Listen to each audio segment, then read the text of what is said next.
Origi! Yeah! Unbelievable! Hello and welcome to another Liverpool Way podcast after an incredible last gasp win at Nottingham Forest. Darwin Nunez is now the new sheriff of Nottingham after coming off the bench to head the winner in the 99th minute and ensure we'll end the weekend still in top spot no matter what City and Arsenal do. I'm Dave Usher, editor at liverpoolway.co.uk, and I'm joined for this by John Gallagher and a man who's just got back from the City Ground, Julian Richards.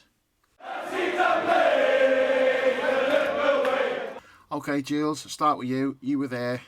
Tell us about it. I was talking to John before the last game, and I was saying, like, I don't really go that mad about goals anymore. Just like a product of age, and like you've seen a lot of things, and especially in the house, I don't go mad for goals. And even in the ground, like I don't often go mad for goals anymore because I don't know. It's just the sort of thing I do. And then within the last week, I've gone like absolutely mad for a goal in the house in the cup final, and then that goal today just an absolutely mad. It's just like the sort of it. I said to Mark, who was stood next to him, was like that's the sort of thing that feels like, all right, we might actually win the league this year. Yeah. The way that happened. Up until then, it felt really like stodgy and the tempo wasn't quite right and all that kind of stuff that sometimes happens in away performances. And I don't not necessarily think away performances like that are like a reflection of poor play from the team. I just think it's sometimes harder to play away from home than it is, than it is at home. And your performances reflect that. I thought we were the better team for the most part. Forest had a little spell towards the end of the first half there where they were okay, but that was a classic like Nuno performance where he was just trying to kill the clock, catch us on the break, and then maybe keep it tight till the end and nick something. And as we were the clock was ticking down, and we'd sort of played all our cards, and it was just like I don't feel like this is gonna happen. And then I cried one in because I said, these conceded a goal late on against United midweek. I said, so they've got it in them. And then I went, but that doesn't usually happen to the same team within a couple of days. So I'd laid the groundwork for a bit of crying it in, and then obviously that goal happened. Darwin came close just beforehand, where he sort of flicked it on the goalkeeper. It looked closer than it was. I've seen the replay of that. I thought it was like dead on the line. It wasn't quite that close, but I thought that was it. That was the chance gone. But no, Darwin was not to be denied, and that was just a quality header, a quality moment. And I think perhaps my favourite was after the game when everyone was chanting his name. He came over to the away end. He was listening. And then he was like, no, I'll have more. And he was raising his arms like, do it more, louder, louder. The crazy fool. Just manic scenes at the end there. It was just absolutely incredible. Loved it. That's what it's all about. Like a 3 p.m. away game at Forest on a Saturday. That's what, that's like classic football there. That's 1980s, 1990s football. And then to have that sort of finish, which has got to be demoralising for like a little bit for City and Arsenal, who are seeing us like sort of chug along, and they think, Arsenal are dreaming, we'll definitely beat Sheffield United on Monday, and then we'll be top, and or we might be top, or City are thinking, we're definitely going to beat Manchester United, we're going to be top, and we were facing the prospect of like finishing the weekend in third, or some mad stuff, but no, just absolutely a shot in the arm, and I don't think I've celebrated a goal like that since. I won't say since last Sunday because that's different when you're at home. But like in the ground, I can't remember celebrating a goal like that for a long, long time. Just incredible, loved it. What was beautiful moment. What was the away end like being in there when that happened? Like, because people are very quick to like sort of make hyperbolic statements. They think, that's not happened. Like sometimes someone will send a video. And someone will go, oh, that's had me cry and laugh. And it's like, as if fuck. Like, shut up, as it made you cry and laugh. And I don't believe that for a second. And sometimes you see these like late goals, and people like limbs everywhere. And you're like, yeah, whatever. I'm not having that. That was actually like limbs everywhere. Like everyone just flew over seats and like all that kind of stuff. It was just like manic celebrations that it happened at the away end as well, in the same corner as well. I think Forest fan came on the pitch. I don't know who he was having a go. He definitely came on the pitch, but I don't know who he was having a go at. Whether he was having a go at Forest for bottling it, or he was trying to get at the referee. He wasn't trying to get at our lads, and he had to be dragged off and talked off. So that was like that added to the sort of main year of it at the end. And obviously the subs bench cleared, and that added to it. And it just like it took forever for everyone to clear out from the corner after we'd scored. But yeah, it was manic, and it was just like the Nunez chant was sang lustily, and then the away end was singing "He's just a shit Andy Carroll," which I didn't join in with because like I got the sentiment, but I still wasn't having it because Yeah, A, I always thought Andy Carroll was all right, and yeah, B, I felt like he should have been. He's not a shit Andy Carroll or something. I don't know, but like the way in was singing like he's a shit Andy Carroll like that. It's it was yeah, it was absolutely manic. I loved it. Just one of those great away days. And it was so nearly not. It was so nearly like an absolutely yeah, frustrating afternoon where things weren't clicking, and um, you know, you often say, Dave, like that Darwin brings that sort of X factor to the front line, and there was no pace up front for no, large parts of it. We weren't able to drag them from what it was all too slow. We weren't able to drag them. We tried some nice crossfield balls, tried to get Bradley involved and Robbo, but it just kept coming down the middle, and McAllister trying to thread it through the eye of a needle and all that kind of stuff. And like Gomez is doing all right in that six, but he's not. You're asking him a lot to sort of keep that in check and then try to keep forward momentum at the same time.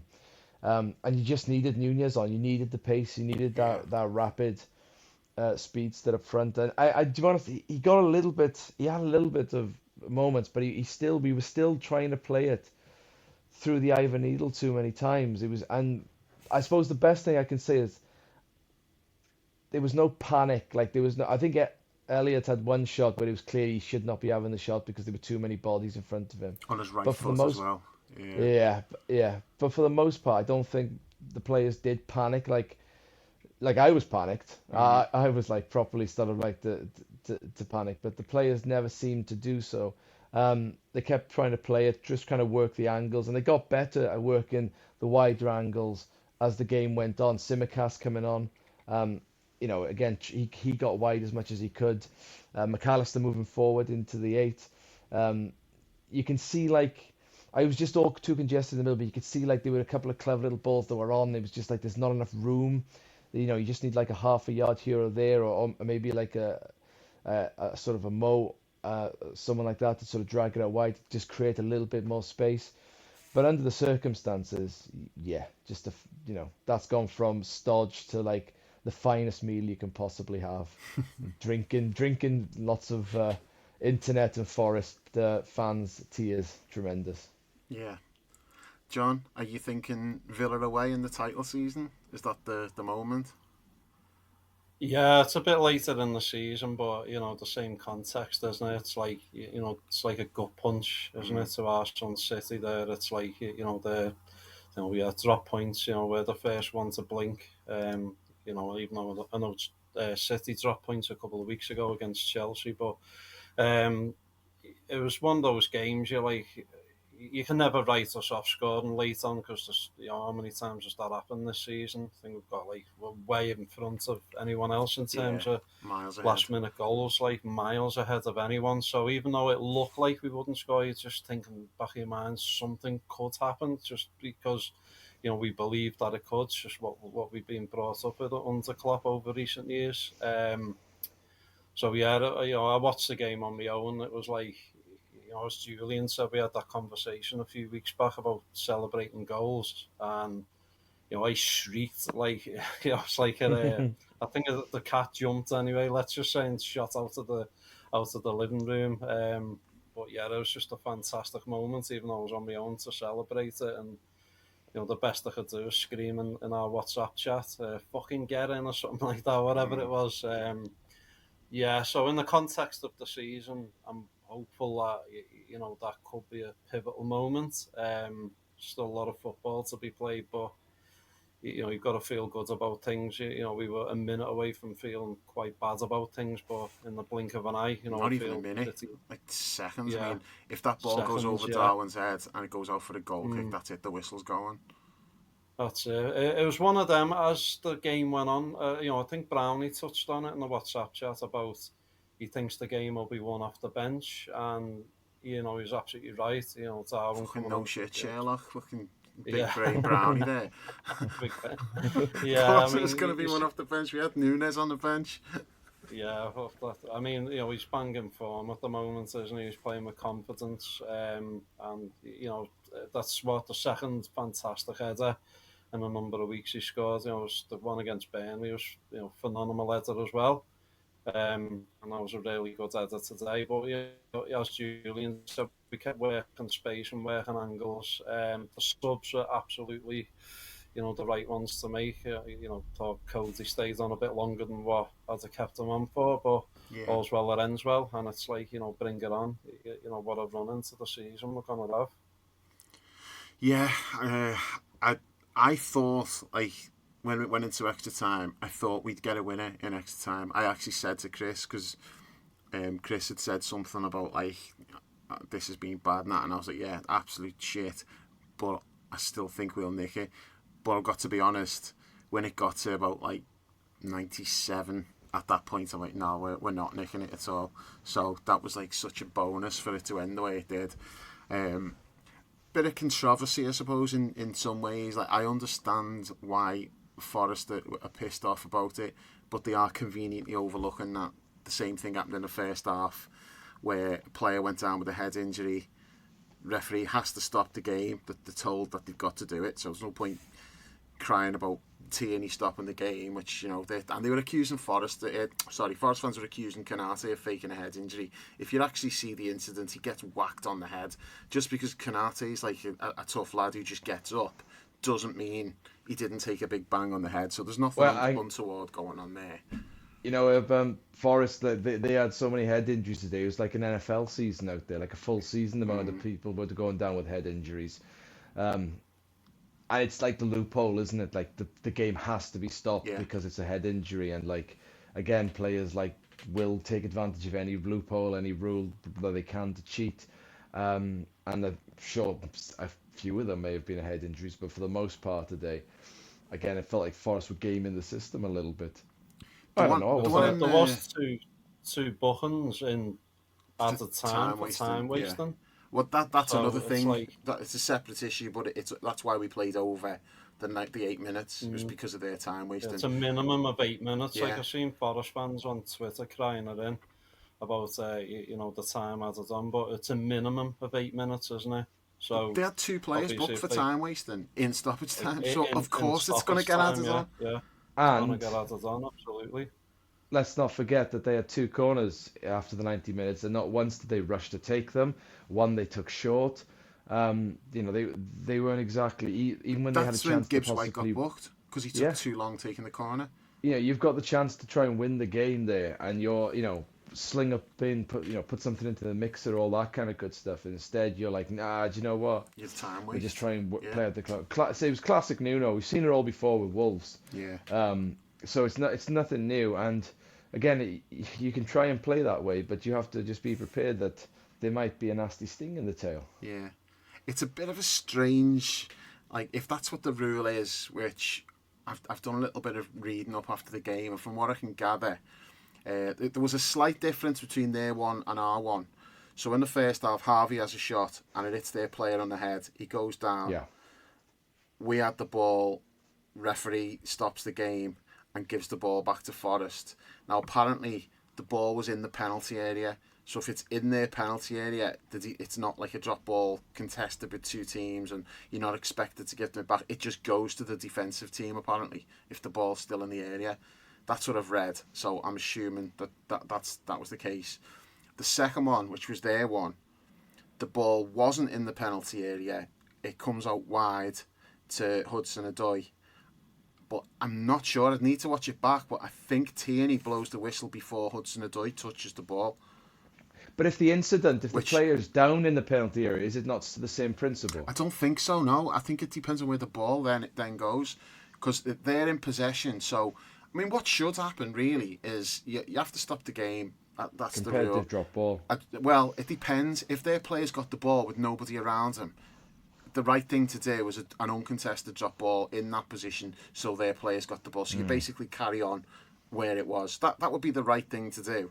But that's not how it works. And in the first half, we didn't get the ball because it was in the area. So it's like the ball went back to Forest. And I think if Tierney's blown the whistle before Hudson-Odoi touched the ball, well, then I think he's just applied the same logic where defensive team gets the ball.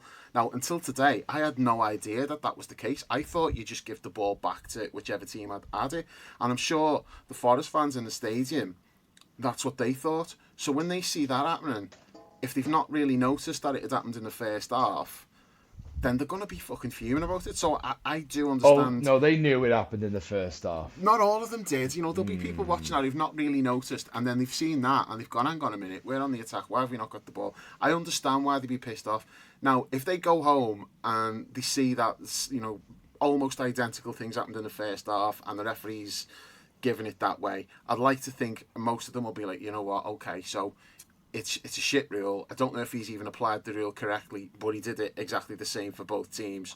So it's not a case of us getting screwed. Because the first, I put the car radio on after I dropped my dad off, and first call as a Forest fan, and the first thing out of his mouth, Premier League corruption. I'm like, oh, fuck off. And Jamie O'Hara just taught him a new one. He's saying, like, you know, referees make mistakes. It's nothing to do with corruption. What are you talking about? Now, Jamie O'Hara, I don't think he watched the game, so he wasn't aware of a lot of the stuff that had gone on. But this Forest fan, he says, Jayden Danns should have been sent off for the challenge on the goalkeeper. Andy Robertson should have been sent off for taking out Nico Williams with an elbow. And then that happened at the end. And I'm listening to it going, have you fucking listened to yourself? You sound like an Evertonian. It was just absolute ridiculous conspiracy theory nonsense. And it's all this like Big Six bollocks. They're as bad as Everton now because they're both getting charged. They're like crying corruption, conspiracies and all that.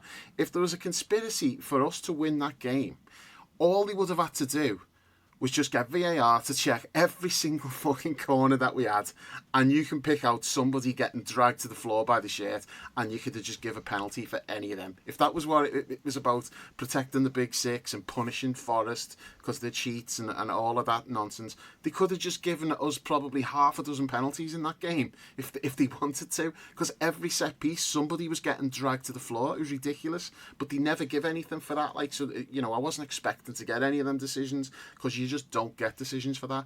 But all of this, like Forest kicking off, the assistant manager, that Stephen Reid, he got a red card at full time. The fucking fat bastard owner went charging into the referee's room. They do that kind of stuff in Greece, though, don't they? Yeah. Wasn't it in Greece? It wasn't in Greece. An owner went on the pitch and hit a referee. Was it a few months Greece or back? Turkey? I think it was Turkey. It was Turkey. Yeah, okay. Yeah. But Greece is like, oh, it's equally there's a mental lot of for stuff like that. Yeah. yeah. They are used to like sort of like not just being hot-headed, but like poor treatment of officials, and like obviously that guy was the Olympiacos owner, so it's not a massive surprise that he would do that. I'm surprised he could move fast enough to go after Tierney, to be honest. Yeah, well, I think maybe docked him some more points. And docked him some points for the chanting as well. The thing is, like, Julian, sorry, today was it as like the anti-Scouse as what it come across? Like, it felt like there was like a lot of it, you know, anti-Scouse chants. I thought so. Last year was pretty bad, wasn't it?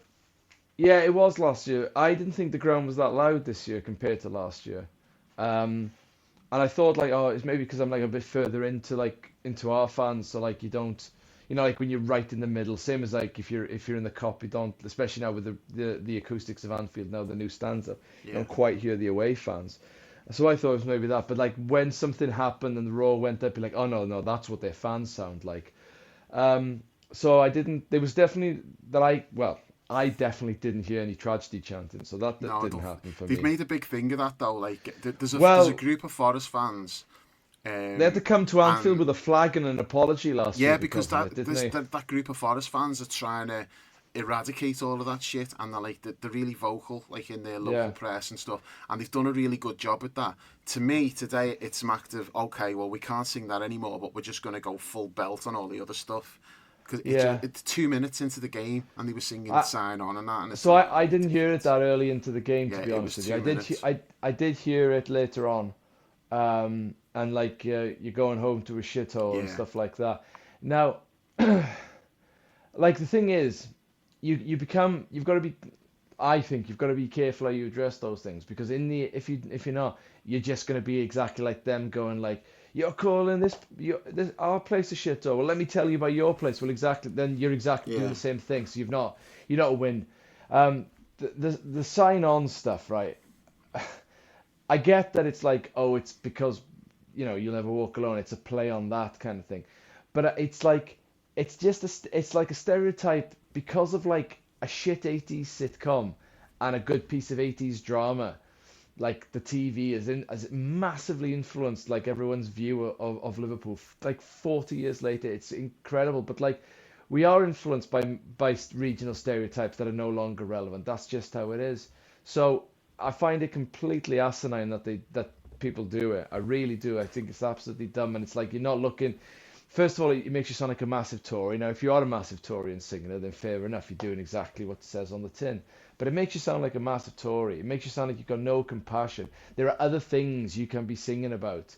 You could sing about your own team. If you really want to goad the opposition, there are other things you can do. But I just think it does smack of self-awareness in 2024, where we're in the space age of 2024, the 21st century, and things are meant to be like getting closer to like Star Trek's ideal of like, hey, we don't even need money, we just, everyone gets on, it's an ideal. And it's like, it's as bad as it's been in the last 40 years. Like, it's as bad as the 80s in some places. Like, you know, they all got, the scabs chant went out today. The miners' strike, like entire regions are decimated by lack of industry, loss of industry. And we're in 2024, and we own even less now as a country than we did in the 1980s. Everything is sold off. Nothing works properly. Everything's too expensive. Like, you're chanting about joblessness. Like, that's a problem for everyone. We should, like, talk about like being in a social contract. You've got no fucking clue. If you want to be like, oh, you lot down there, you're all trying to fiddle the dough, like, fucking hell, lads. You're like, it's as bad here as it is there. Like, Liverpool's a shithole. Like, again, you could say things about parts of Nottingham, Birmingham, Manchester, Cardiff, Bristol, Everywhere, Glasgow. basically. Yeah, I Yeah, know. it's entirely It's not. pointless. It's not different anything. No, Wherever you go, you've got the same areas with the same problems, and and then it's you've this got like, areas which are more well off. It's just the same everywhere. yeah, and it's this, the What I shit find don't funny, stink is just absolutely incredible. Sorry, John, the shit, our shit don't stink. Yours does. Absolutely incredible. There are other things you can chant at a football game than that. And like Miguel Delaney put on Twitter that like the I've job seen rate that. Yeah. is high. The unemployment rate's higher in Nottingham currently than it is in Liverpool. But don't, like, again, that's like I don't think you achieve anything by pointing that out, because like the job, again, that's a stereotype from the 1980s about Liverpool. Like, the fucking 1980s, it's not like that now. Like, has it are there parts of the city that like aren't great and like need more help and need more funding? Of course, but that's every city. That's everywhere. It's pointless, and like, it doesn't make you look good. It doesn't, you don't, and the thing is, like, people might go, oh, it winds them up, cry more, all that kind of shit. I'm not like, and people might say this is like a rant, a diatribe, like, oh, you're wound up. I'm not wound up. It makes no difference to my day if you sing it. I don't care. It's entirely your choice to sing it. I just walk away thinking, well, you're a bunch of cunts. Just reflects badly on them. Yeah, I just think I, you're a I bunch don't of cunts. I don't care, and I also don't think we should make too big a thing of this, because it's not the same as No, the it's other not the same as chanting. tragedy chanting. No, And no. and by making an issue of this, it's like, oh, look, you're crying about Diminishing the everything. I would tragedy just, chanting. if they want to do Yeah. that and embarrass themselves, fucking do it. People should be looking at that and just judging them and going, fucking hell, you dickhead. It shouldn't need us to be making a big thing of it. And hopefully that's not going to be the case. I've seen loads of people referencing it on social media and that, but more in the sense of, oh, well, you're singing about that and look what happens to you, you lose, it's karma, which is fair enough, but let's not like go overboard on the sign-on chant. It's like, it's shit, but it's not in the same fucking ballpark as the other stuff that we have to deal with. No. John, you wanted to say well, something? it's just ironically funny in some ways that, like, Scousers are the ones seen with like chips on the shoulder and all that. But self-pity city. But you know, who's the one with the chips on the shoulder when it's like a lot of other fans come to Anfield singing that. So who's the one with the chips on the shoulder, really? I don't think You know, it's it's chips like on the shoulder, John. I think I just think it's a dated stereotype. It's like low hanging fruit to pick on. Banter You know, knobheads as well. yeah. It's yeah, like it's low hanging fruit. It's like people used to make like gay references about Brighton. People make sheep shagging jokes about Welsh football teams. It's like it's the easiest thing you can do. It's nice low hanging fruit, and let's be honest, the collective of football fans are not exactly known for their Nobel Prize winning IQ levels. It's like, what can we do? This is gonna be hilarious. We'll do this. And it's like, again, most time people just roll their eyes at it and they go, fucking hell. Like, how fucking tedious. Like, that's absolutely tedious. I don't think it's chips on their shoulders so much as, like, they just have nothing else. They've got no. Like, Forest have spent a lot of time in the lower leagues and they've got some of the lower league songbooks still in their locker. Like, it's just that kind of unoriginal kind of songs. It's just lower league songbook shit. You can subscribe to the Liverpool Way podcast on all the major platforms, whether it's Apple, Google, Spotify, Amazon or Podbean. Just search for the Liverpool Way, leave us a review and hit subscribe to automatically receive all new episodes. You can also head to liverpoolway.co.uk and grab a TLW season ticket for just £3 a month. There's tons of exclusive content, including match reports from every Liverpool game, weekly Premier League roundups, the TLW diary and access to the members-only forum. Lastly, you can follow us on social media at The Liverpool Way on Twitter and at The Liverpool Way TLW on Instagram and Facebook. They waited like 20 years to be able to sing that to us because they were out the big time for so long and they're just trying to get it all out the system now, I suppose. But so John, you said you haven't seen any Klopp stuff afterwards. Jules, I know you've seen little bits, but probably not as much as what I've just been watching. So Klopp's fully aware of the Andy Carroll chant.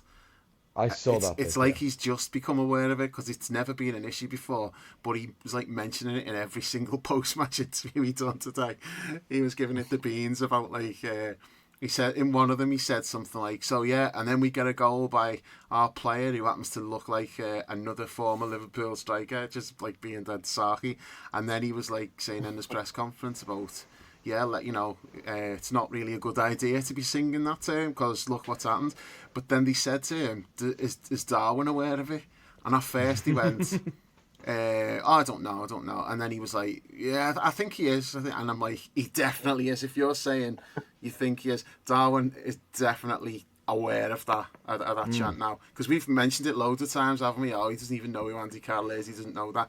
I think he does now. I think it's been like, someone's obviously pointed it out to him and that. But it's like you said, Dave, that's probably until last year the only English words that he knows, isn't it? Yeah. Shit, Andy Carroll. It's like, those ears are all the time. And it's like, But that's the only English sentence that he knows. that Apart from chant will how just are we? stick now. Yeah. That video's will been just doing the stick. rounds tonight. Have you seen that? Yeah, Everyone's I've seen that, posting it. It's great though, isn't it? It's so funny. Yeah. God bless John May. But that thing again with the chant, the Andy Carroll chant again, it's stupidity. It's like, because why would you do something like that and risk it just biting you in the arse? Do you know what though, Dave? If he scores like 30 league goals a season and he misses one, that chant would still go up. It's just the way it is now. He looks like slightly like another former Liverpool player forward, so therefore, it doesn't matter. It just doesn't matter, unfortunately, because again, football fans are not the sharpest tools in the box when it comes to a collective, and they're just gonna go, hoo, that'll do. And that's what they do. It's just, so let them chant it. Bring it on. Oh yeah, absolutely. Because when they started chanting that, I said to my dad, I was like, "Score the winner now." And again, I'm not being like prophetic because I'd more or less given up. You say it every game. No, well, that is true. That's true. No question. But I'm not saying I had complete faith right up until the final whistle. I had more or less given up. But when they were chanting that, I did think, well, that's a bit of a stupid thing to do. Someone who's in like the kind of form he's been in recently, his confidence is up, and the game is just set up for him to come on and win it. Because you knew we'd be pushing for a winner because we needed to. I just felt like, that's why would you do that? It's a stupid thing that's going to backfire, and it did spectacularly.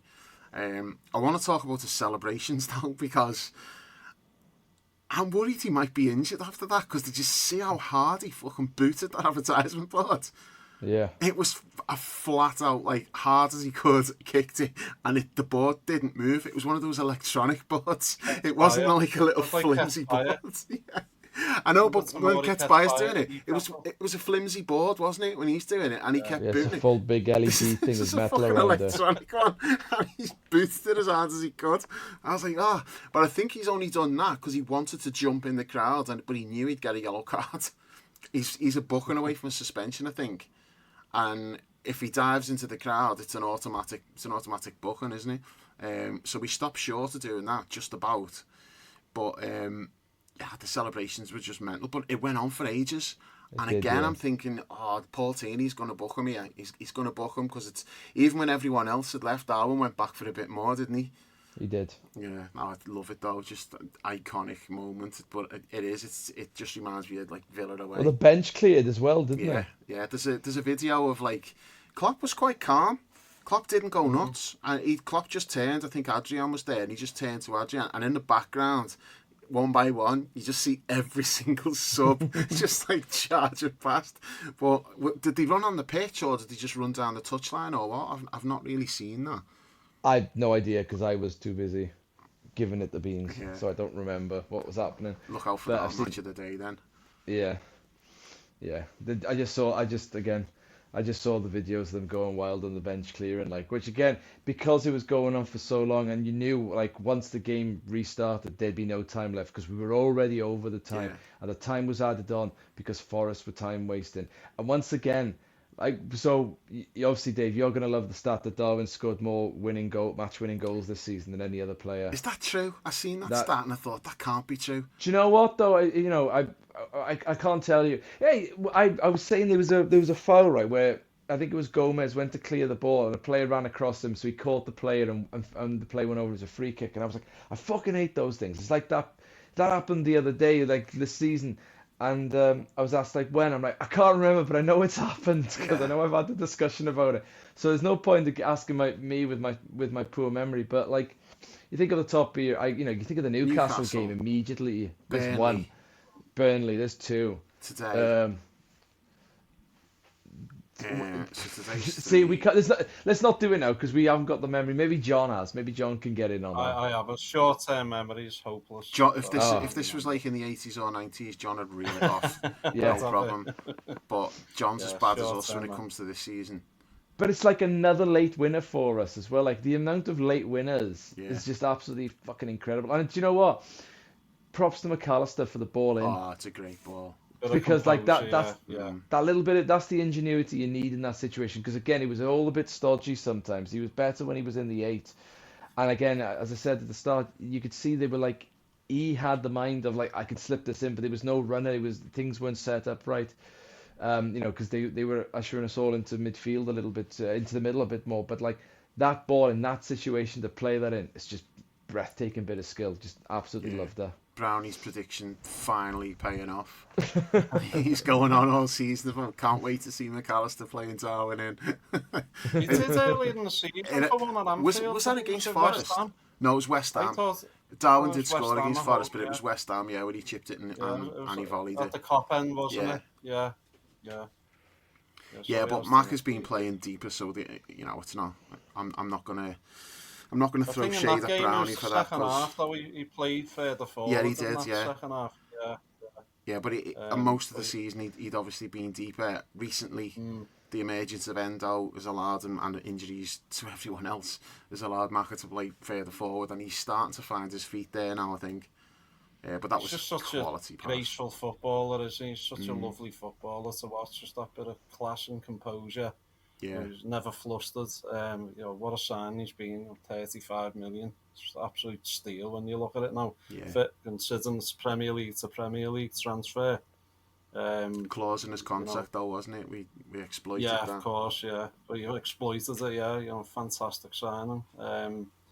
And he's still relatively young, is he? What, 24? 24. Is he? Might be 25 now. 24. Actually, he was 24 when we signed him.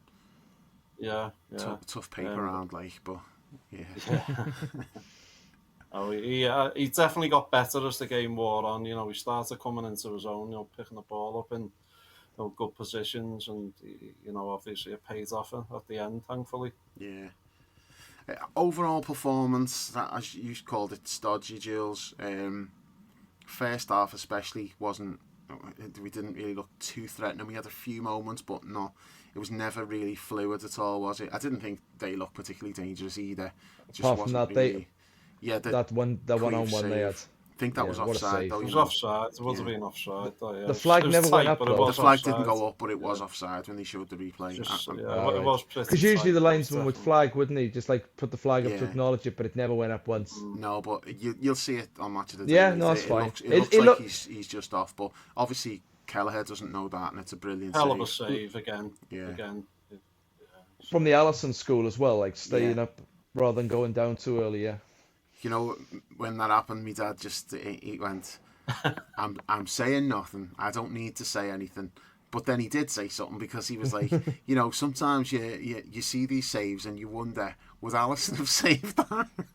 He's gone like full oppo on what we do. Whenever like a goal goes in, he goes, would Alisson have saved that? My dad doesn't look at that. My dad looks at when Gallagher makes a save, and he's like, would Alisson have saved that? I think he probably would, but you don't know. You don't know for certain. So he's absolutely loving it. See what he said at the end as well? This was funny. So, like, final whistle goes, and he sat there, like, and he just goes, "Our boys won that there." He went, "My lad kept a clean sheet, and your lad scored the winner." We were like that fucking Paul Rudd "look at us" meme. It was funny. But, Queeve, he didn't have loads to do, but he just looks like he's playing with, like, real confidence and that, doesn't he? Yeah. So another good performance from him. Doesn't matter that was offside. He doesn't know that, and he's made the save. There wasn't really that much else going on in the first half. But do you think, John, that we had a little spell? Yeah, we did. There was a spell late on in the half where we started to pick it up a bit, didn't we? Diaz come into his own. I thought he started getting on the ball in little pockets around the box and that. Yeah, we had It felt like he was little spell. Kind of like a bit of a one-man attack, though. There wasn't really anything. Yeah. He wasn't getting any help from the rest of the forward line, was he? You were just thinking maybe Diaz might do something. But do you think like that performance, like, it's below par? I'm not going to say it was bad. It's a tough away game, and you get games like that during the season. But that was our 4th game in 11 days. And which in itself, okay, not always a problem because you can rotate, but we couldn't rotate because we haven't had players. Do you think that just finally caught up with us today? Yeah, it did. I mean, Paul touched on it, and he said, are they tired? I don't think Paul's seen the game, but they were. You could clearly see that. It was an emotional week, wasn't it? The cup final last week. As you said, we've not had the chance to like rotate too heavily, but everyone's playing the part. Even though maybe Cozy not so much today, but I mean, it was a stodgy performance, and I thought we'd be bang at it today. I thought, 3 o'clock, Notts Forest. I know they hate being called Notts Forest, but Nottingham Forest away. Notts Forest. Yeah, Notts Forest. Yeah, I don't know why that is. By the way, it's always puzzled me that. Maybe Julian will know more, but Notts County, Nottingham Forest. But it was one of those games where it was all about the result, isn't it? I mean, it's one of the. You come the end of the season, if we win the league, that's a pivotal game that you'll always look back on. So that's 2 points there. By hook or crook, however you win it, it's absolutely massive kind of thing. We kept plugging away. Showed our hand with the subs, and eventually we got what we deserved in the end. Forest didn't have any interest in winning the game. The only other just chance that they had, I can remember, was the Alanga one, wasn't it? Just went past the post. Yeah. That was a good effort, that. He caught that really well. It was a good strike. People will say, oh, he should score. Nah, that was a good strike. It's just, as they say, he hit it too well. If he'd have scuffed that, he may have scuffed it into the corner, but no, dangerous moment that, like, 'cause it looked like it was going to go in the bottom corner. Yeah, I mean, but what I love about this team, when the quality's not quite there for whatever reason, tiredness, fatigue, or whatever, just the will to win, spirit, and desire comes into play then. And, as we've already touched on, the late goals we score, it's like, I think, is it like double what the next team down is? I think, is it? I think it is, at least. 75 minutes and 90. Yeah. I'm sure I've seen a stat on Sky the other day. It's way It's more. like double the amount of goals. Yeah. So that's it. We've always got that in our locker. It's like, we never know. We never give up. And today, that's what it was. It was all about, just will to win and desire just to get the job done. And, again, got to be proud of what they, what they pulled out the bag at the end. Because the more you do that, the more confident and the more belief you have that you will do it next time. And it also works the other way. The other team are like, oh, fucking hell, here we go. We're in stoppage time. They got us under the cosh. This is what they always do. They're going to score. So it does. It becomes like self-fulfilling prophecy. You do it that often. It's like United were always like that, under Ferguson. Remember the amount of late goals they'd always get? And fucking hell, the Champions League final. Did you know a stat, Dave, though? God. That we've actually scored more 90-minute winners than United in the Premier League era. But they had it just during that spell. It was called Fergie time, wasn't it? And it becomes a thing that people talk about. And as soon as that becomes a thing and everyone's aware of it, isn't it? Exactly. Yeah. And we've got that now. Well, we've had it for a long time, but we've got it right now. We've done it so many times this season. As soon as it gets to like the late stages of games, we come on strong. The other team starts thinking, oh, they're going to score. They always do. So, I think that win today, although it's not good for the heart, I'm not saying I'd want us to do that every week because I just don't think I could cope. But really, that's the perfect way to win, just because of what it does to the other teams around you. Because if you put yourself imagine if we're watching City and that happens. Not that we'd watch it. Well, you probably would, John, but the rest of us don't watch City. City are the only team in the league I won't watch. I just won't. Who is it who watches them then? Someone watches them. One of the lads watches them. I watched the last couple of their games, but that was because I was bored. Yeah, it might be Dan. I think Dan might be probably the even one. more bored than Julian afterwards. Right? I was. Yeah. You're right. Not a good cure for boredom watching City. No, it's not. But if you're chasing and the team above you looks like they're dropping points, and then they do that, it is the most demoralising thing. So I'm not saying it's going to make any difference to what City do tomorrow against United. I'm not even going to say it makes a difference to their crowd, because their crowd's fucking shit anyway. But psychologically, it has to have been a blow, because their players were probably not necessarily watching the game, because unless they've all got IPTV or whatever, they're not watching it, are they? But they'll surely have been Premier League clubs can watch any game. I don't know. I don't think you can. And but then but that's assuming that the players are all at the training ground. Well, no, but surely there's different. You have a feed for it. Like the BBC has feeds for all the games that they can watch for match of the day. Now, there's no way that the teams don't have the feeds for every game that they want to watch. Well, why should they be allowed to have it? And yet, because they're in the competition. We're a podcast talking about those games. Why should we not be entitled to a feed as well? Well, because we're not playing in the competition. It doesn't matter. We're talking. No, I mean, I think the games should all be available, but I think it'd be unrealistic to think the teams in the competition can't view other games in the competition. It'd be very strange. But would the players themselves have access to it, though? In fact, I don't think they are, because I've seen players posting pictures and they've been watching dodgy streams. I've never seen that. Yeah, there was one a couple of weeks ago. It wasn't one of our players. I can't remember who it was now. And he was watching. It was a 3:00 game, and he was watching it, and he took a picture of his telly, and everyone was going, "Oh, look, he's on fucking his goal," or whatever. So yeah, I don't think they do have access, but who knows? But yeah, either way, they'll have been keeping an eye on the result. But do you think there's any players who aren't interested apart from their own games? Because I remember reading or hearing about David Batty, I think it was, and Jota. Players are coming to the training. Yeah. Jota, is he one, is he? Doesn't... Yeah, I remember David Batty, someone that said, did you watch that Champions League game last night with Barcelona and whoever? And he wouldn't know, anything about the game. He was just... It was a job to him, Harry Kewell was like that as well. and then he weirdly enough he I ends up always think becoming with a modern manager. players like that. Yeah, Yeah, no, there is, but I'm- if it's affecting you, I'm not expecting, say, Man United players to be following this game closely because it doesn't really affect them, does it? But Man City and Arsenal players will have definitely had an eye on that game, either watching it or just checking the score or whatever, and then you see that coming through. And like we've been there. You're refreshing like live score because if you don't want to watch Man City, you're just looking at live score and you're refreshing, and it's like 96 minutes, 97 minutes. You think, oh, this is over any second now, and then it just flashes up 1-0, fucking Haaland or something, and it's just like There's a Cardinal crushing in mine, blow. wasn't it, outside the chippy the other week when I said, "Oh, I'll check That, live score." City haven't had a shot on target against Everton. Yeah, that bang was on cue a outrageous. minute later.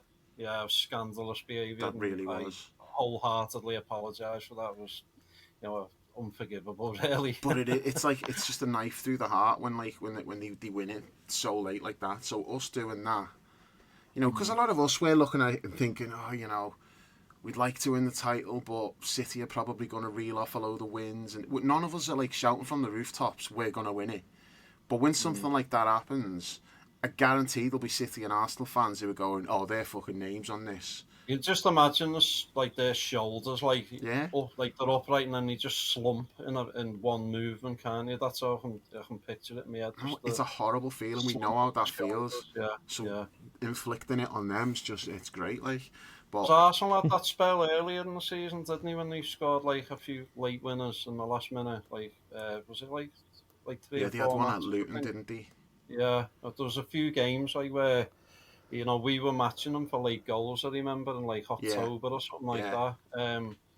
And yeah, so Arsenal have obviously got it in the locker as well. And there might come a point late in the season where they do it, and it's like we're like, oh, for fuck's sake, Yeah. So It's easier to take when it's earlier in the season. When you get to this Yeah. stage and it starts happening, it's pretty devastating. Like, so, it's going to be like a shitty day for them.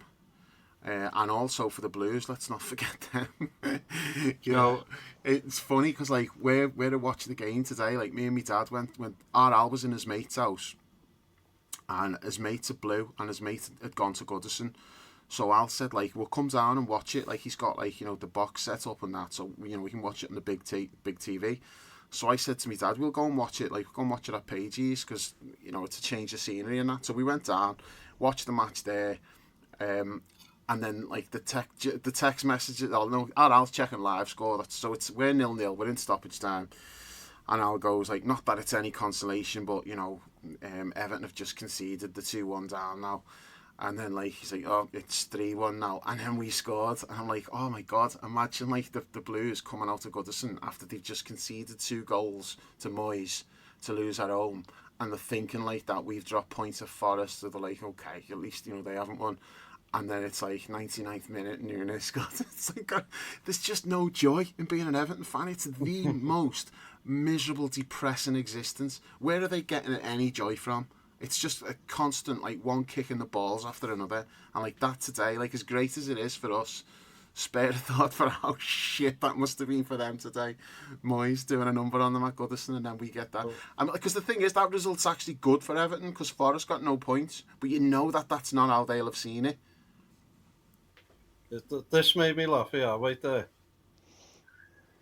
Everton got beat 3-1 as well. Did you get that? Yeah. It was Terry. It was Terry on the WhatsApp. It was just like, we're all made up who scored, and Terry just nonchalantly came in with, Everton have just got beat 3-1, ha. I just imagine like what kind of a day that must have been for them. So we left Pages before he got home because like, I didn't want to see, because I wouldn't have rubbed his nose in it, like. But I thought, no, it's best if we're gone and he doesn't have to fucking see us like celebrating Reds. But yeah, just days like this. Again, I go back to that Villa game where this doesn't mean we're going to win the league, but if we do win it, every team that wins the league except for City, like every team that wins the league has always got like that moment or more than one, like throughout the season, but like the late goals, iconic goals like that will make the highlights video at the end of the season, and you go, yeah, that was the moment where we thought this might be our year. So you've always got to have these kind of moments, but it doesn't mean you're going to do it. but it does make you feel like, okay, maybe there is something going on here. You know, we just keep grinding out these wins no matter what, no matter how many players like we're missing, we still keep finding a way. And like going back to what I said before, I do definitely think that, like, tiredness has caught up with us a little bit today, and we just fought through it. And thankfully we did have reinforcements on the bench today. You know, Szoboszlai was back, Nunez is back, made a difference. Endo come on, although I thought Endo looked a little bit off the pace when he came on. He wasn't like his... I agree with that, yeah. Maybe like if he started the game, totally different story, but coming into the game, it can be a bit tricky. Dom as well, thought like there was times when Dom looked like he was a bit rusty, understandably looked so. like a player who hadn't played for months. Yeah, exactly. But he's got a little bit of minutes under his belt today. I think he'll play some of the game on Thursday, give him a bit more, and then back in the starting lineup for City next week maybe, because we've not got too many midfield options. But I did think Bobby Clark was one of our better players in the first half today. Yeah, definitely. What did you think? He was really bright, wasn't he? Yeah, Sorry, Jules. He had that shot which was a little bit high, but you know, it was a well struck shot, and he looked positive. I thought he did well. That was his first league start. Yeah. So it was, you can be pleased with that. What did you think of that, Jules? Yeah, I thought he had like a lot of energy, but again, because I thought the first half was quite attritional, it was difficult to sort of stand out that much in it. But he didn't look out of place. That's what I'm saying. I thought he could be pleased with his. Yeah, he could definitely be pleased. But I think consider again, it's different playing away from home. It's so to play away from home in a slightly tougher game where, you know, they're sort of not wanting to really play and you're trying to break them down and that kind of stuff. I thought, he can be pleased, although he wasn't anything out of the ordinary. It's about as good as you can hope for, I think, given the circumstances. Dan's as well, he was only on for about 10 minutes or whatever, maybe a bit longer actually. But again, didn't do a lot, but like was busy, looked energetic, and just it's all about like the first half needed tempo raising, and Dan's came on and sort of lifted the tempo that little bit more. It's all about ratcheting up the tension and the tempo at that point for the opposition, because they know, as you said, Dave, we know we can score late goals, and it's all about like putting that fear, that sort of unknown, and we brought the subs on at a corner, which I love, because you always got a chance of like someone not picking up their man properly when you make the subs at a corner. He came on for Gakpo, who had a chance. Second half, he sort of shot. Nunez was fuming with him, absolutely fuming with him that he didn't play. I don't think the ball was like that easy to play through, to be honest. I didn't. It wasn't a clear, obvious. No, You've got to. But you got to hit that target. That's the thing. You got to go cross goal. You can't do. The one thing you can't do is what he did. I think it would be fair to say that Gakpo at the moment is a player that when the team is firing looks great, and if the team isn't firing, he doesn't look that great. He's like he goes with the flow of the team rather than affect and change himself. Another way of putting that is that if he's up front with Darwin and Mo, and he's just like the complementary piece alongside other players, he's fine. If you need him to be the main man, he can't be. He's just not up to that job. It's not that he's a bad player. I'm not criticising him, saying he's no good or anything like that, but he is not your main man. And if you're asking him to be that, you're going to be disappointed. But he's a nice piece to have around the other players, I think. But when you're asking him to be the one carrying the load, I just don't think he's up to that. It's not really a style either. It's more to do with, his style's not suited to that, but he's got to impose himself a lot more than what he is. Quite languid, isn't he, in how he plays sometimes? Yeah, and the slow thing isn't that he's a slow runner. It's more just to do with you want him to do everything quicker than he does it. Taking too many touches. Thinking he's got more time. Yeah, so that's where like when like you joke about like slow slow and all that. It's not that he can't run. It's more to do with just you want him to just quicken up the things he is doing. Hopefully that'll come, but I do think he's better when he's alongside like the big hitters and he can just do his own thing. Because today wasn't good. But again, he has played in most of the games recently. He's not used to that because he's been in and out all season. Now he's having to play through necessity, he's having to play every game, most of the game. And yeah, he looked a bit leggy today. Not the only one, Harvey as well, which is totally understandable, the amount of minutes he's had lately. Although Harvey actually got better as it went on. You know, you'd expect him to tire, but I felt like he started sluggishly and then he got better. But Furious when he come off, wasn't yeah, and people are reading that as he was pissed off that he got subbed. I don't think that was it. I think he was pissed off with something that he'd done himself. he? Maybe Right, like he'd done something just before he went off. I think he tried to play a cross to somebody or something. I think he was just pissed off at himself rather than the fact that he was subbed. Because he's played so many minutes lately, he would not have been expecting to be playing 90 minutes today. No way would he have thought, I'm doing the full game again. So I don't think that's why he was kicking off on the bench. I think it was more frustration on himself. But who knows? But he seemed happy at full time when he was on the pitch with a little kid, wasn't he? Yeah. I don't know who the kid was, but he was wearing a Origi shirt and carrying a little kid just celebrating in front of the fans. He just loves it, Harvey, doesn't he? He does. What else have we got to cover from that today? Thought Virgin Canate were fantastic. Yeah, I was just going to get to that. Like individual performances, I thought both of them did well because they were left. Like the way we play means they're just left to deal with counter attacks, and for the most part, I thought they were excellent. Who else? There was that one in the second half where they had a counter attack and Virgil just positioned himself perfectly and blocked the shot. I think it went out for a corner, if I'm not mistaken. It was sort of later on in the game, but they had like a counter attack, and Virgil come across, and it was like, you know, it was really good defending, just like, you know, narrowed the angle. And like, I think it either went out for a throw in or a corner. I can't remember now, but I think it was Gibbs White, and it looped off his leg and went up in the air and went behind for the corner. that's right. Yeah. There was also the one like when I was wanting him to make a challenge and he didn't. It was a Wanyi running into the box, and I'm like, I'll put a challenge in, but I think he just knew, this fella's not dribbling between two players, and he just totally messed up his dribble. It just rolled through to Gallagher, so Virgil had that well in hand. But yeah, I thought those two were really good. I thought Robbo was a bit just as some of his crossing and like his forward play wasn't really at his best. But Costas did well when he came on. He gave us a little bit extra down that side. We've got to talk about Joe Gomez. How many positions did he play in today? Ridiculous. Yeah. You know, he just gets on with it, doesn't he? Just the gets on with it, Milner. just does the job. Yeah. He is. It's like the one thing about Gomez is he might not start the game, but you kind of know he's going to finish it. He's going to be on the pitch somewhere at the end of the game, isn't he? So he starts as the 6, goes to left back when Robbo goes off, then he goes to right back when Bradley goes off, and yeah, he just does the job. Just really good. Having a fantastic season.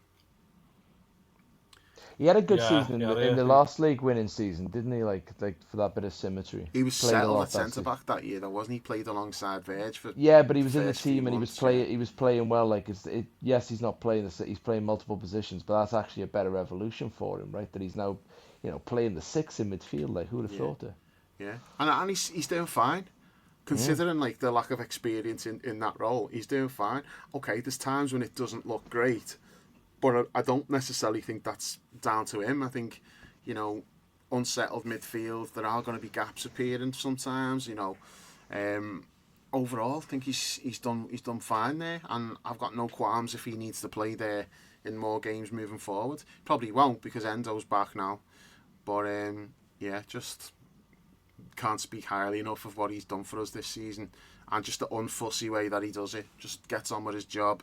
If he's not starting, consistent, isn't he? He's ready. He's always good for us. He's always ready to just 7, come 8 on out of 10, and do whatever needs to be done. I just think, you can't praise him enough for what he's done this year. Anyone else stand out performance-wise? Bradley was good again. Yeah, I don't think we used him enough. But he we looked didn't. the most likely outlet, didn't he? If we can get him in down the right, we just didn't do it enough. But yeah, I thought he was good. The compliment is that again he's playing, and he doesn't look he looks like he's been playing there for ages now. Not just like he's come in the last couple of months or whatever. It's absolutely, I think it's still incredible the level he's playing at for the amount of game time he's actually had. And I mean, again, it was a problem. Width was a problem all day for the most part. Again, it opened up a little bit towards the last quarter of the game in the second half, but I think like Robbo had similar problems in that the width we just weren't getting the necessary width at times. It was too focused in the middle. So it's quite a tight pitch, the Forest pitch, isn't it, as well? It's like I was saying that before, Dave. it's, Like you look at it, and it's not a very big pitch. It doesn't look a very big pitch when you're looking at it compared to say Anfield, which isn't the biggest pitch either. So yeah, it does feel very tight and compact at the best of times. McAllister, I think you said earlier, Jules, he got better the more the game went on. Yeah. You just feel, I don't know, I feel really confident when he's on the pitch. There's a reassuring presence there, he just gets it, he keeps it, he pops it off, and he's got that little moment of quality when it's needed, and that you just feel like reassured when he's in the team. There was only one pass in the second half where we cleared it and we were breaking with McAllister, and he just, it's like you look like he totally scuffed it, completely. And if you'd have pinged that down the line, Darwin's running in, isn't he? And he just sold him short, But apart from that, again, you just need that little bit on the ball quality, don't you, that he brings, Yeah. he's always got time on the ball. He's, he never looks flustered, does he? Can be a lot of hurry around him and that, but he's just got that bit of class about him. Proper footballer. He never looks flustered. Just a proper little footballer. Proper footballer, yeah. Puts his foot in and that as well. Just puts himself about. He just does a bit of everything. He's just been a fantastic signing. Do you know? I think Konate might be the most underrated player in the entire league. Like, we all know Konate's brilliant, but I think because he plays next to Virgil, the rest of the country just doesn't really talk about him. It goes under the radar how phenomenal he is. And he just seems to get better every game. I think you said that last season. I might have done, yeah. Well, and this year, he's taking it up another level, even more. He's so dominant, but he's good on the ball as well. But, I just think he's incredible. Is he in the French team? Yeah, he's first choice. Is he, right? Because he wasn't, though. I'm surprised you didn't know that, John, because Arsenal fans are always complaining about it because he keeps Saliba out the team. Saliba is better than Virgil.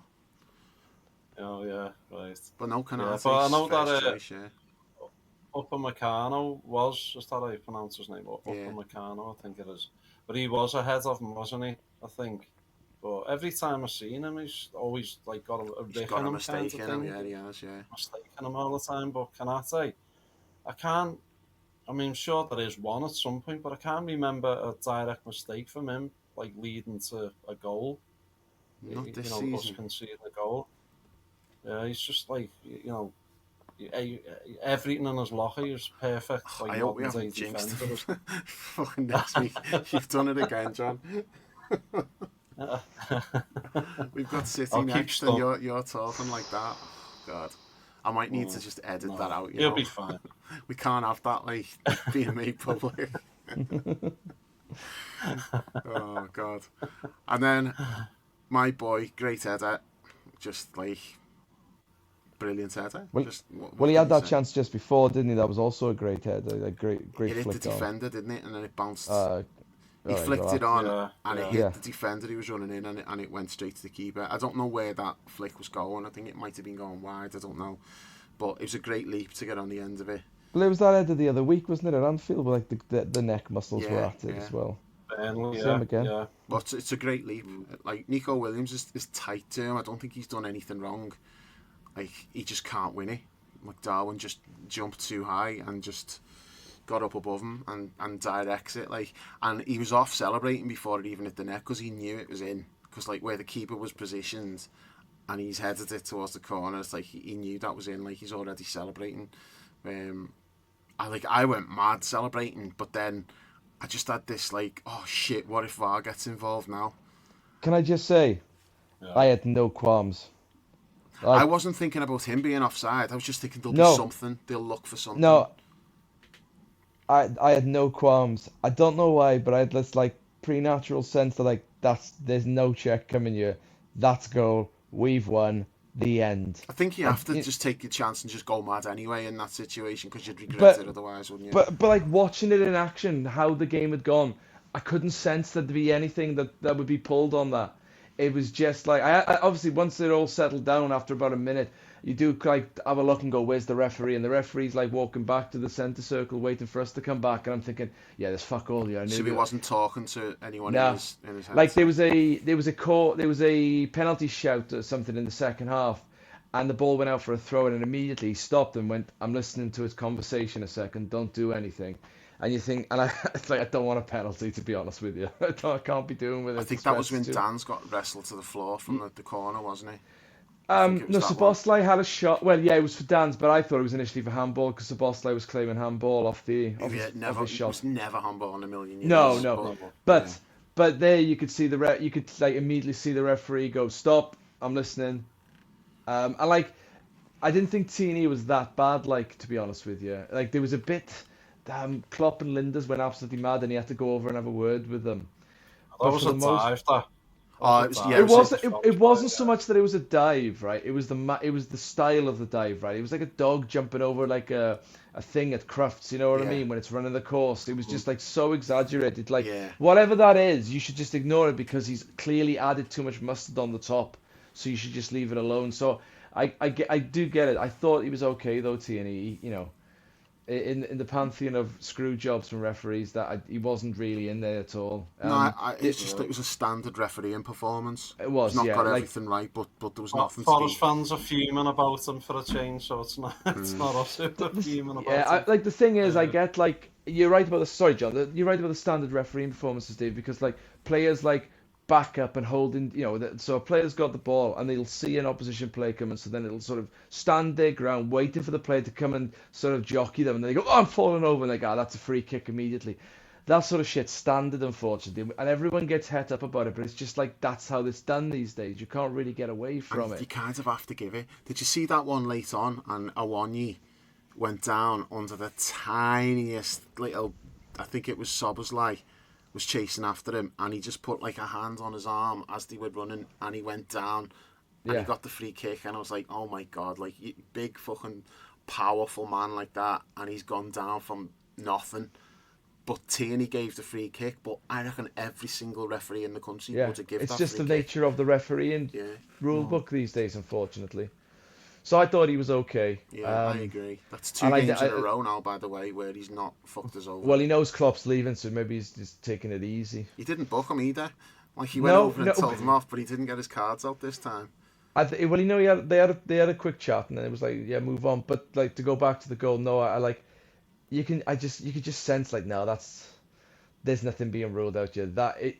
Maybe it was just because it was the moment. Like sometimes the Suarez goal that was ruled out at Goodison, all those, yeah, like ruled out, and I celebrated, and then it was like, oh, fuck's sake. Okay, But- let's just rewind In a, that back. in a People- busy pub in London, There's in more TV's more London. context to that. So it was NFL weekend, wasn't it? So we're in like a busy Yeah. pub in London, and we're nowhere near the screen. And that goal goes in, and we're all celebrating. And it's like, where's Jules? He's doing a knee slide in front of the screen, sliding across the stage in front of the screen. And then the flag goes up, and he has to come walking back to us. I've Yeah. never got No over that, wonder you though. That don't was celebrate goals anymore, Julian. that was just Yeah. one of the Hey, to biggest be fair, miscarriages John, of justice ever. That was about 13 years ago.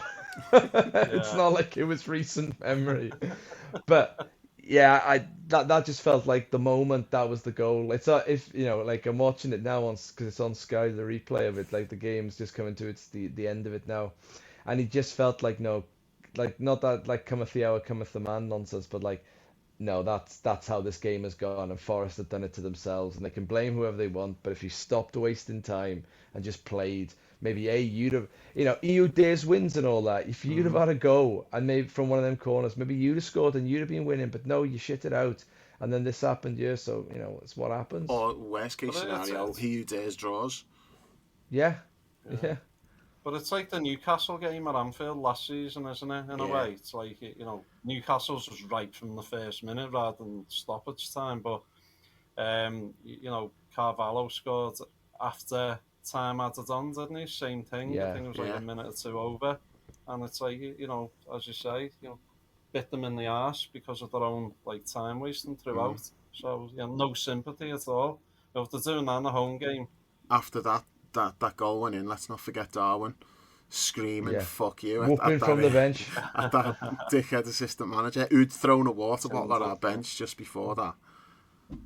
So yeah, that was a great moment last season. There wasn't many great moments last season, but that was definitely one of them. Newcastle getting the just desserts there. But no, I understand why they're wasting a bit of time in stoppage time or valuable points. No, they've got their own corner though. But if you're going to do that, fair enough. But don't cry about the time being added on. Well, that's what I was just going to say. Yeah, don't cry about it when you score. You know, we score after time added on. It is what it is, and just got to suck it up, haven't we? It's like, do you remember Everton at Bournemouth a couple of years ago? Oh, the Lonsdale pitch. Yeah, with the equalised in stoppage time. The fans ran on the pitch like Lonsdale pitch invader. He ran on. And then Bournemouth won it in the time that was added on because they ran onto the pitch. It's like, that's what I mean. It's like the life of an Everton fan is just like one kick in the balls after another. There's just so many things like that happen to them. It's just mad. But I'm not going to do a victory lap on Darwin. You know, I don't feel like I need to. I think most people now see the whole of the moon rather than just the crescent. So I feel like my work's done on that. Fucking hell, you really are determined to put people off him, aren't you? No, look, I'm being magnanimous here. I'm not taking a victory lap. As soon as you start using that stupid moon analogy, as soon as you start using that, that's like, no. My work is done. Now you all see the whole of the moon now. I am prepared. Even Terry's coming to light, isn't he? Terry's like, you know, my missus asked what I wanted for me tea. And he said, humble pie. Yeah. You see? So it's like, even Terry's seeing the light. What Terry should have been doing is what I did, which is slowly walking it back, but you don't walk it back too severely. So all of a sudden, you turn around, and I'm on the opposite side of the road to Dave, and then next thing you know, a couple of months later, he turns around, I'm stood next to him, and he's like, oh, yeah, you've always been here, haven't you? And I'm like, yeah, I've always been here. I don't know what you're talking about. This is and no then problem. I'm like, what's Paul doing in the middle of the road like that? Paul was stood here next to me. Looking for his glasses. No, he's in the middle of the road. What's going on? And John, you were on the fence. Like, normally your judgment of strikers is normally spot on, but you were on the fence. You wouldn't commit to him. Yeah. Are you on board now? You know, I'm all in. What I will say is, sorry, John. What I will say is, I still don't like the Captain Chaos nonsense, because I feel that makes you feel like he's one of those cars that you sort of put something in, you pull it and zip it and watch it go. There is more control and there is more nuance to his game than that. It just looks like it because he's so quick and so energetic and got that South American vibe that it can come across like he's just running about like a fucking dog chasing the ball. That isn't actually what's going on. No. It is a little bit disrespectful, I agree. I think so. But, you know, you don't have to say you haven't seen the movie, Dave. I know you haven't seen the movie, but like Jerry Orbach at the end of Dirty Dancing, when I'm wrong, I'll say I'm wrong. And like, what he's done today with that lovely bit, like the last couple of games, but now today with that, the celebration, the winner, whatever happens. Darwin, I'm doing the all Catholic cross sign. I forgive you for that Crystal Palace red card. It's no longer an issue. At last. There we go. When I'm wrong, I say I'm wrong. No, I appreciate that. I appreciate you walking that back. John, you got anything else to add on it? I just love Darwin's, like, you know, he loves it, doesn't he? You know, the way he is. It's the way he was off the bench at the cup final last week. You know, he's all in, isn't he? He's just like totally invested. You know, obviously. Invested, you know, he loves being here. You can see that now. You know, we got off to a rocky start, as Jules touched on with the red card. But as time's gone on, obviously he's a lot more settled now. He's scoring big goals, and not like the fifth goal in like a 5-0 win or whatever. You know, it's winning goals in tight games kind of thing, and hopefully there'll be difference maker as well, John. By the end of the difference maker. Yeah, Off obviously the knows bench. that as well. It's like, Yeah. And it's like there will be another moment or two by the end of this season when you're like, fucking hell, Darwin's come up trumps for us there when it was badly needed. Where that is, who knows? But a great start would be next Sunday, wouldn't it? Yeah. We're just a making no far comments better or team when he's in predictions. it. It's as Yes. simple as that. When he's in Yeah. the team, we're a far better And team with him than without him. And I don't subscribe to Dave's sort of like, I don't want to watch us when he's not playing, but I do subscribe to the we are more dynamic than when he's playing than when he's not playing, and it can be a little bit like when he's not playing, but I just put that down to the pace and the dynamism of the player rather than like, because for instance, I quite liked watching us when Diaz, Jota and Salah were playing.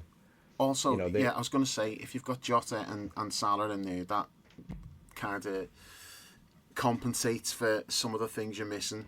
But if you haven't got them there and you haven't got Darwin, it just. I mean, like today, nobody's running in behind at all.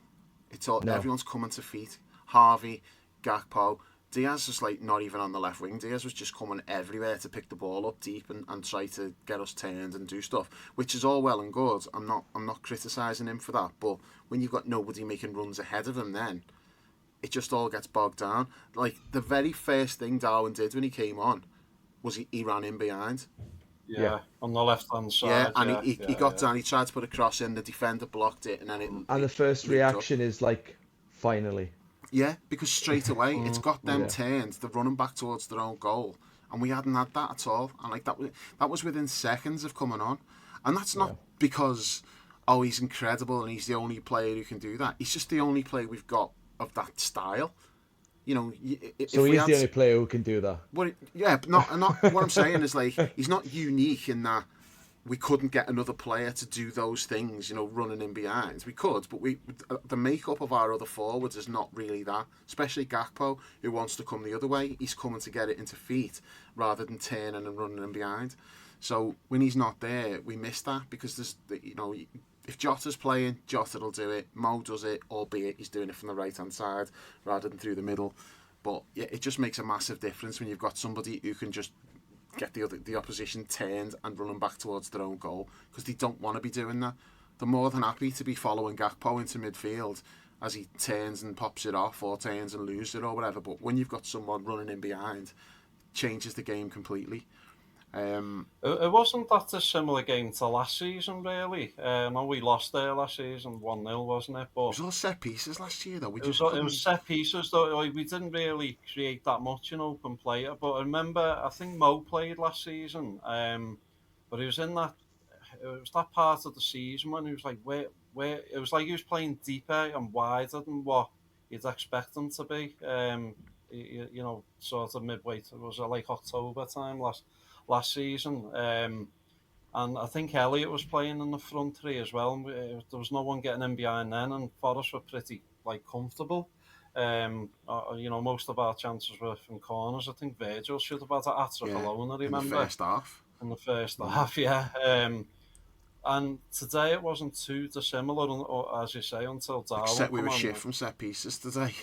Yeah. And we had about 10 corners today. Never looked like doing anything from any of them. Yeah.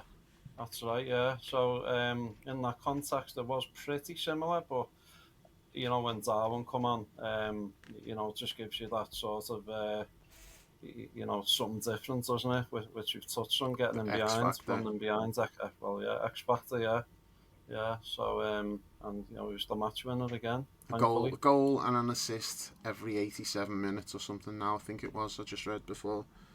Well, you can't knock them figures, can you? I mean, it's people, as you say, can talk about shit Andy Carroll's all they want, but it's like, I mean, even now he's as far removed from a player as Andy Carroll as it's likely to be. It's like, I know. If he was like a similar style player to Andy Carroll, he doesn't look like he's got long hair, but Andy Carroll used to have a big ponytail for a start. I don't get it. No. I was just watching the goal and I was just on Sky, and after the goal, Verge goes over to Darwin and gets his arm around his shoulders and points him and goes, look at them all, look at the fans, look at them all. Look at them all for you. And then Darwin turns around and goes, yeah!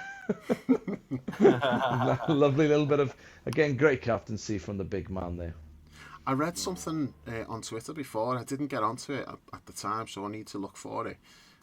Apparently, Virgil took a fan's phone and was like taking photos during like that celebration. No, that's a Google Pixel. We've got a thing with Google Pixel, haven't we? We've got a sponsorship with Google Pixel, so what yes, did he there do was. then?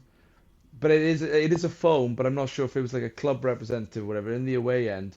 But like Okay, right. it's like it's presented by Google Pixel, I think. So I'm not sure it's what it is what it is, but not. I think it might be more staged than you think it is. So Virgil did he take a phone and take pictures during the celebration? I've seen the thing on Twitter, but I've seen that it's presented by Google Pixel, which means that because Google I've seen the Pixel's advert about that. Yeah, I've seen the advert on telly Google as well. Pixel's thing is that you can shoot things like on the phone. It'll look like it's been done by a regular camera, that kind of jazz. Yeah, so it wasn't Sacco against Dortmund all them years ago. I know someone lost their phone. Someone lost their phone in the away end, and they were asking around whose phone is this because it gone. It wasn't shattered. Luckily, it was intact. So, yeah. Sacco did Dortmund, didn't he? Let's not talk about that. Sacco. What is that, John? What did he do? When Lovren scored the winner Yeah. against Dortmund, like a phone ended up in the on the pitch, I think, and Sacco was taking like selfies with it, like celebrating with it. Yeah. But yeah, as Julian said, let's not talk about Sacco. Let's not talk about Sacco. Yeah. Plus, that kind of sounds a little bit like Arsenal behaviour. Yeah. Should we talk about Thursday then? What are we thinking in terms of changes? How many changes? Do you know what? It's so hard now because I haven't got a clue. It's just nigh on impossible to sort of work. Oh, it's 5:45 kickoff. Lovely. Yeah.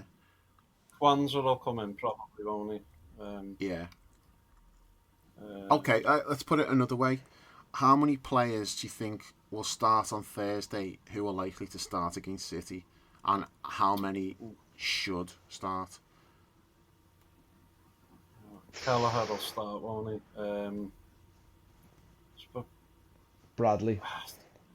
I think Gomez might play right back, Costas left back.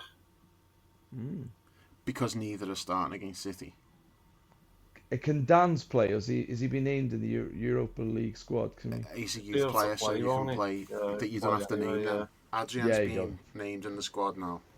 So Dan's, I think, might play. Yeah. I think Dan's will definitely play. I think Bradley will be rested. So do I. And I think Gomez might play right back. Okay. Kwanzaa and probably Verge at centre back. Maybe a half each, him and Kanate.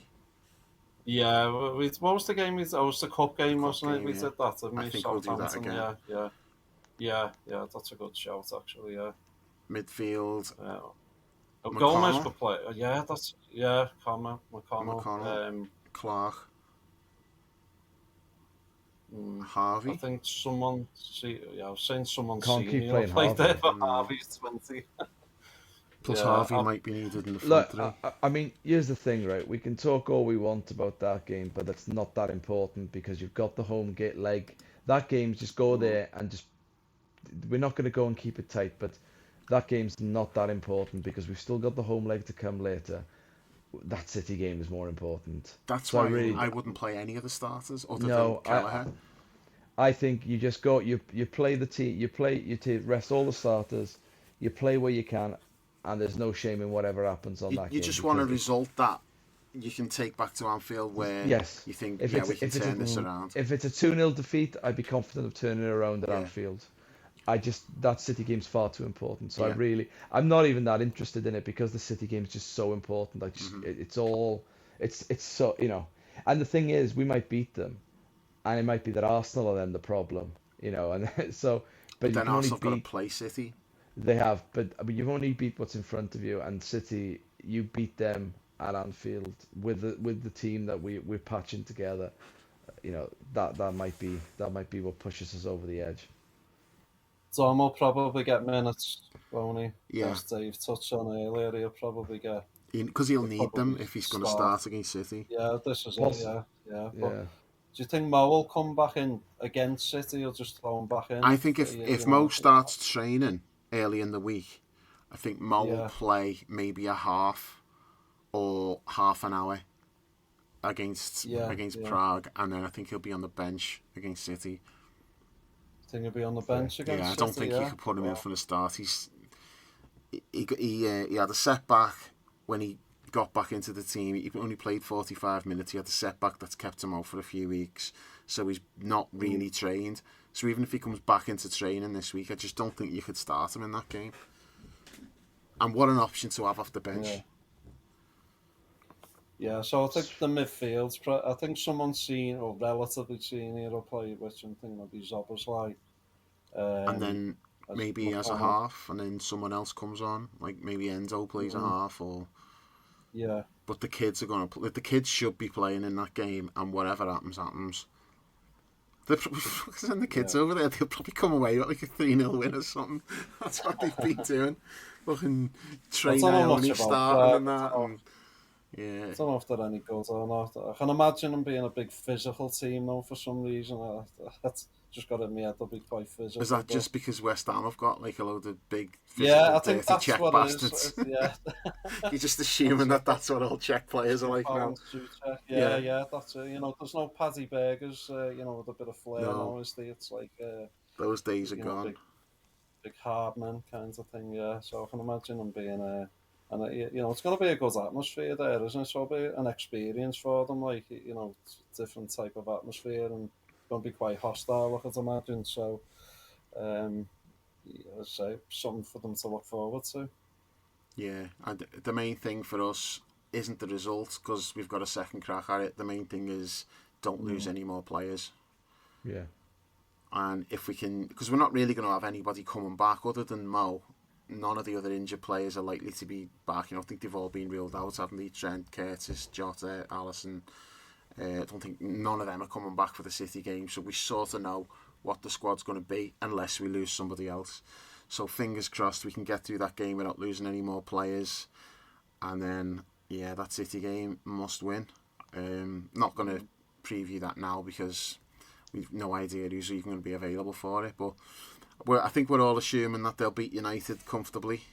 Yeah. My only hope for that game is that, I'd take a 2-0 win now for City. It's like, I don't know, because I think their goal difference is like 5 or 6 worse than us and Arsenal, isn't it? Mm-hmm. So, if they eat that up tomorrow, it's like, that still could come into play. As an Arsenal level, it's 6 goal difference behind. They're playing Sheffield United on Monday. They'll probably paste them everywhere. Could be a Premier League record. That was not what I expected there, John. When you said like my only hope is, I thought you were going to say something like Rashford puts on a performance because of the criticism he's been getting, and he spoke out about, and then you just went the other way. My only hope is that it's just a 2-0 win for City. I was like, I needed something to cling to there, John, and you just didn't give me it.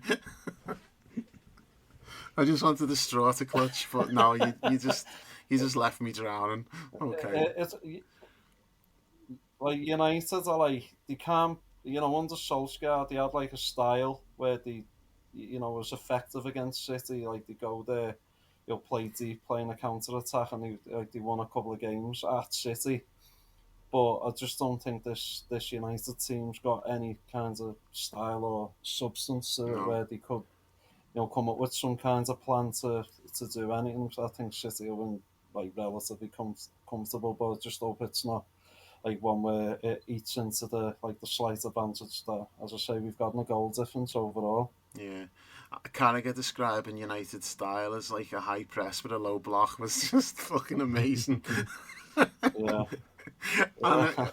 and it, he backed it up with like video footage and that. The analysis of it was spot on, and fucking Ten Hag's kicking off about it. I'm like, no, mate, you shouldn't be responding to what. Well, I remember saying to like a few months back when I see United, it's like they've got like one like sort of holding midfielder, it's Casemiro, who can't run, and like the two other midfielders play like that's high up, and it's just like they're wide open. There's like gaps teams everywhere. Just like run into space, gaps all over the place. Yeah, it's a weird weird setup kind of thing. Plus, like they're not very good anyway. So it's Yeah, they need a you know, miracle.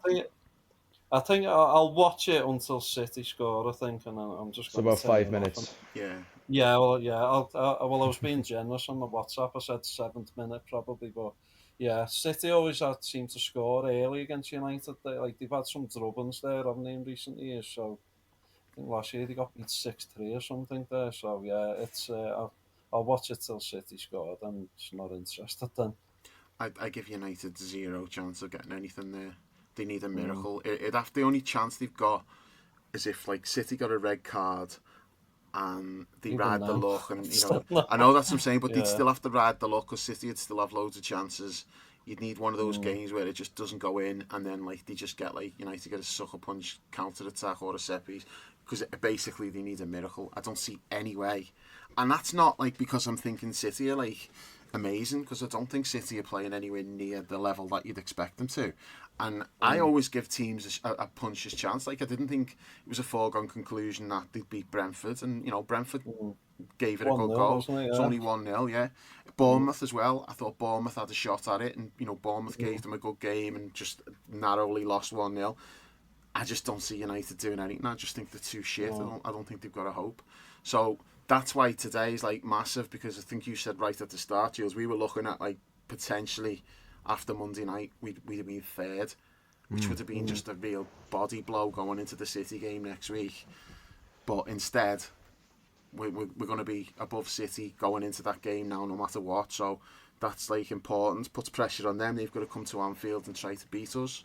The draw's not really Do Arsenal, great for them. do So Arsenal play before us in City this weekend? Next weekend, sorry. I think they must do, because we're like 3:30 on Sunday, aren't we? Yeah, I don't know if they might be the Monday night game next week. I know they are this week. I don't think you'd get two in a row, would you?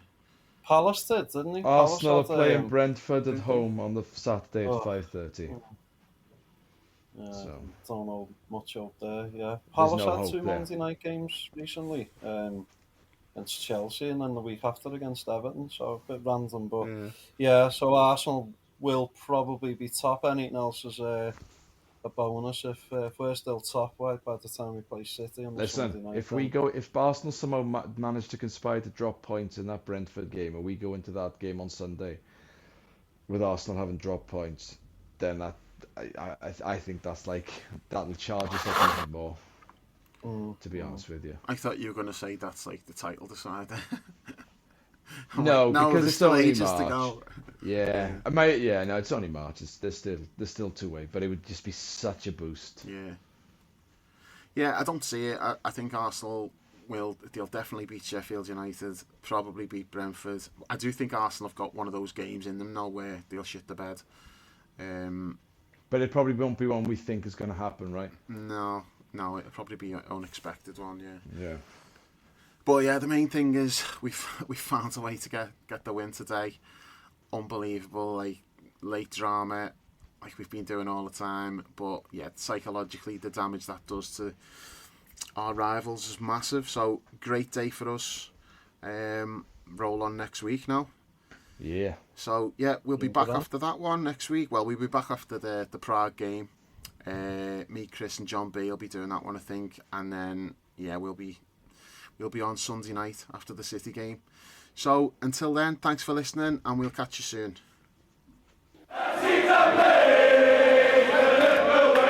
Well, the best word I can say, but will describe this was boom. Woo! What was this? It was really good.